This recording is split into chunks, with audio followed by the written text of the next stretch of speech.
Hey everybody, it's Beau Beery with Coldwell Banker Commercial, your multifamily expert.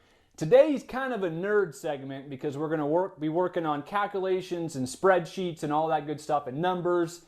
And what we're going to be talking about today is what purchase price to offer based on your required cash-on-cash return. Now I'm going to talk fast, and I've got my laptop in front of me, so I might be going up and down with my eyes just so you can see it projected onto the screen here.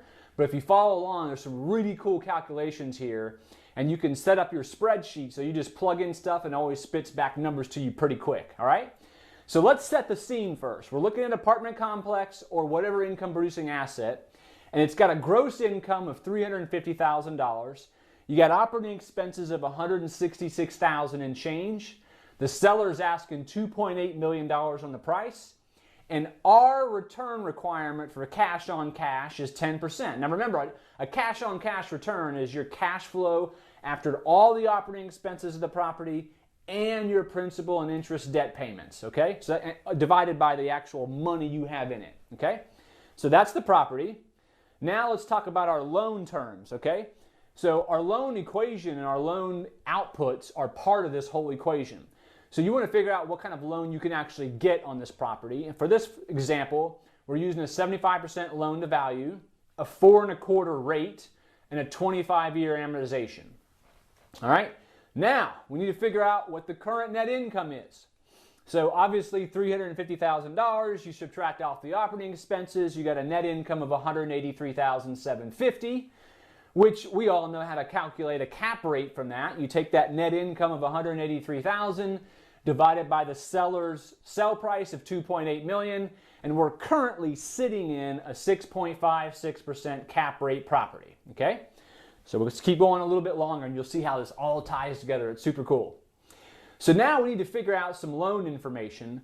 We want to figure out what our loan constant is, and that's simply taking your full annual debt service of $136,000, which you get from the loan terms here, okay? So if you plug this into a financial calculator right here or Excel spreadsheet and solve for the annual principal and interest payments, you'll see that it's $136,000.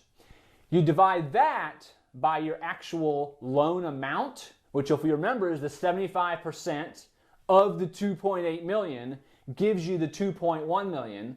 So that product, what's called our loan constant, is 0.06051. It's coming together, it's coming together. Now we need to figure out what is the current in place cash on cash return, which remember cash on cash is after all the expenses and debt services have been paid. So the net income minus our annual debt service, net income, which is after the expenses, minus our debt service is $47,000. And we've got $700,000 in it because that's the 25% down payment on the $2.8 million purchase price. So we've got $700,000 in, and after everything's paid for, expenses, debt service, everything, we got a $47,000 cash flow. So we currently have a 6.75% cash on cash return. Now we want 10%, so we're a good bit apart. We can already tell 2.8 million is not going to work, right? Okay, here's a couple of calculations you may not know about. We need to figure out what our debt costs are and what our return on equity is. So in order to do that, we have a 75% loan to value times that loan constant number, remember that, gives us a 4.88% debt number, or debt ratio, or debt cost. And then we've got 25% down payment, and we need to make 10% on our money, right?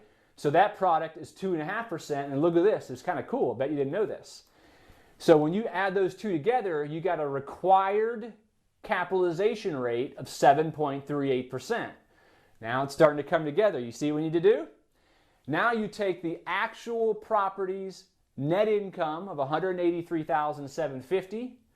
You divide that by our required cap rate in order to earn a 10% cash on cash, and you got a $2.5 million value. So that's what we need to pay, $2.5 million, not $2.8 million, in order to achieve our 10% cash on cash return. Let's see how that looks. So if we go back up to the top real quick and we type in 2,500,000, enter, this should all change everything. So look at this.